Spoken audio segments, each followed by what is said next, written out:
O presidente e candidato à reeleição Jair Bolsonaro cumpriu a agenda no Paraná nesta sexta-feira. Na cidade de Ponta Grossa, o chefe do executivo era aguardado por apoiadores logo na saída do aeroporto. Bolsonaro cumprimentou os presentes, tirou fotos e teve uma breve conversa enquanto aguardava sua comitiva para seguir para cidades próximas. De lá, Bolsonaro participou de uma motociata organizada por moradores de Guamiranga, onde acenou a eleitores que o aguardavam pelas ruas. Em sua chegada a Prudentópolis, o presidente também participou de uma motociata até uma praça da cidade. Lá, seus apoiadores o aguardavam para um breve discurso. Na fala, Bolsonaro disse que essa eleição é uma luta do bem contra o mal e pediu para que o povo não fuja dela. Zé. Pois é, essas visitas que o presidente Jair Bolsonaro faz em todo o país são muito importantes. Primeiro porque ele é o presidente da República, né? E indo a cada uma dessas cidades, como nós estamos vendo aí nas imagens, ele acaba colhendo informações e recebendo jeitos de como governar, e isso eu considero de muita importância. O mundo hoje está nos levando muito para que o poder tenha uma participação muito online, muito pela internet, através de comandos pela própria internet. E aí não, o presidente Jair Bolsonaro não é agora da campanha, sempre fez essas visitas em várias regiões do país. E, por outro lado, Vitor, a gente vê que são imagens, não é uma edição, né? São imagens que assustam pelo apoio espontâneo que o presidente recebe. Se houver uma verificação nos gastos de campanha, não há o pagamento de ônibus, de vans, não há o pagamento de lanche para esse pessoal todo que está aí e que deve ter esperado por muito tempo uma concentração assim à espera de uma autoridade. Isso demanda tempo, a pessoa tem que acordar cedo, tem que planejar e tal. E por que vão? E muitos de longe. Por que vão? Porque querem se expressar. Aqui em Brasília foi a mesma coisa. Eu andando pela esplanada dos ministérios na manifestação, encontrei com pessoas de todo o país. Falei, nossa senhora, alguns de motos, muitos vieram de moto, de carro e tal. E esta espontaneidade dos eleitores que apoiam o presidente Jair Bolsonaro me emociona e, devo dizer, viu, assustam o grau de fidelidade. Schelp. Pois é, existe, na ciência política estuda-se dois tipos de polarização política. Existe a polarização ideológica, já falei antes sobre ela aqui, que é a polarização entre discussões sobre políticas públicas, sobre o que fazer para melhorar ou para estabelecer, digamos assim, uma visão de mundo num país, uma visão ideológica, né? E existe a polarização tribal ou afetiva, que se chama, que é afetiva porque se deve ao fato de que ela está mais arraigada nas paixões que as pessoas têm pelos líderes que representam seus campos políticos do que propriamente na discussão de ideias. E esse tipo de polarização é associado, e é mais comum, é o que está associado em países onde há mais violência política. Então, foi feito um estudo, por exemplo, levantamento com mais de 80 países democráticos em que há esse tipo de polarização e se descobriu que esses países têm mais propensão a ter episódios de violência política. E violência política é, sim, uma situação em que um sujeito mata o outro numa discussão política, numa discussão com essa motivação. É diferente de um crime com uma motivação passional, um motivo por dinheiro, uma discussão sobre questões financeiras, como é o caso, por exemplo, daquele homem que matou a mulher e o filho, que, segundo a polícia, havia feito essa brutalidade por uma questão financeira, de discussão financeira, né? O fato dele votar num ou no outro candidato não tinha relevância para o crime em si. Então, nesse tipo de polarização, existem três fatores aí, três características. Uma é a desumanização dos adversários, demonização do adversário.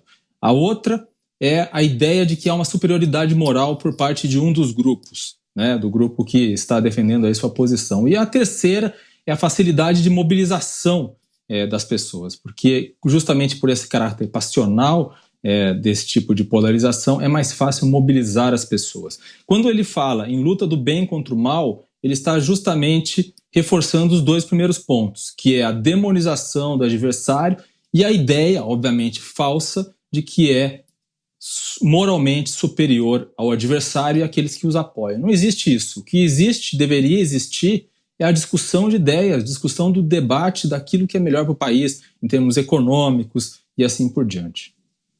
Você, Fiuza, em 2 minutos e meio. Não, o Brasil jogou fora, né? Jogou fora, não o Brasil todo, né? Mas a parte cínica e picareta do país jogou fora a oportunidade de ter, nesta campanha eleitoral, um grande avanço no sentido de políticas públicas.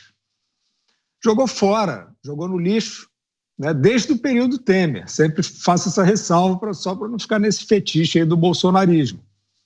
Ali se iniciou, não interessa quem é que estava, o passado de quem estava onde.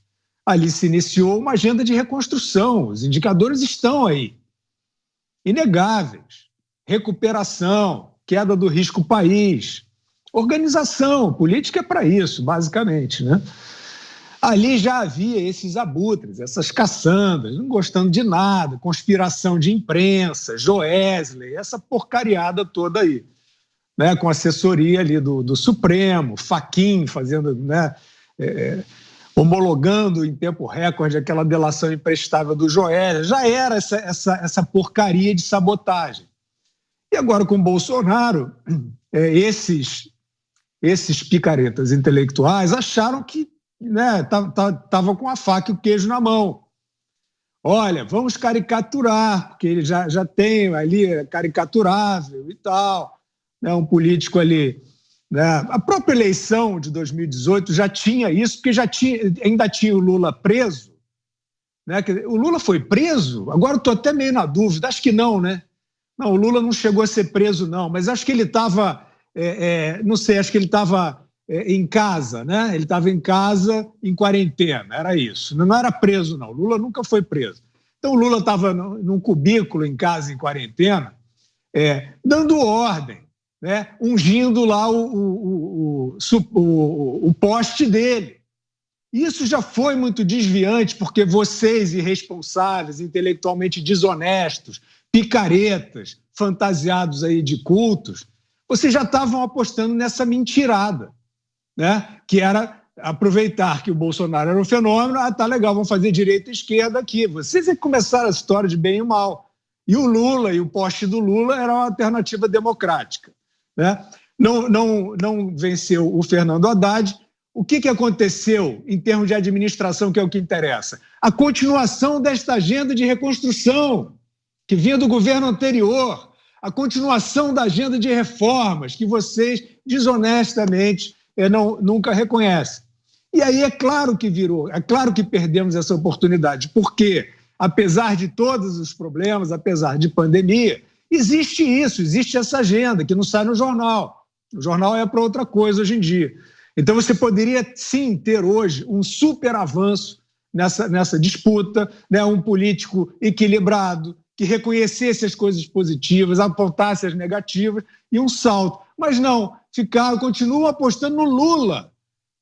Olha o ridículo de vocês, recuperaram o Lula para botar o vexame que vocês estão dando. Estão colocando o Lula. Vou nem adjetivar, porque os advogados mandaram não adjetivar. Vocês colocaram o Lula, cujo nome é autoexplicativo, para a saída democrática.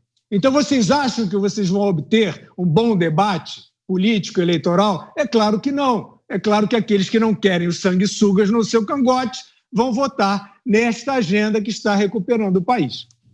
Augusto. Bom, o Guilherme falou da economia, né? Queria lembrar que os jornais não deram na primeira página, não precisava ser manchete, não. Qualquer 10 centímetros resolveriam. Que o Brasil deixou de ser a 13ª economia do mundo para se tornar a 9ª. Nem isso não, mas vamos tratar disso aqui. A superioridade moral, quem acha que tinha ou tem, é o Lula. É ele que criou nós e eles. A radicalização, né, a polarização começou quando? Com o Lula. É nós e eles. Eles nunca aceitaram um presidente eleito por outro partido, ou que tomasse posse como vice. O governo, o Fora FHC, começou em fevereiro de 1997, quando o Fernando Henrique tinha acabado de assumir, depois de derrotar o Lula pela segunda vez no primeiro turno, o campeão de votos. O Fora Temer também começou no dia seguinte ao do impeachment. Aí agora, fora Bolsonaro.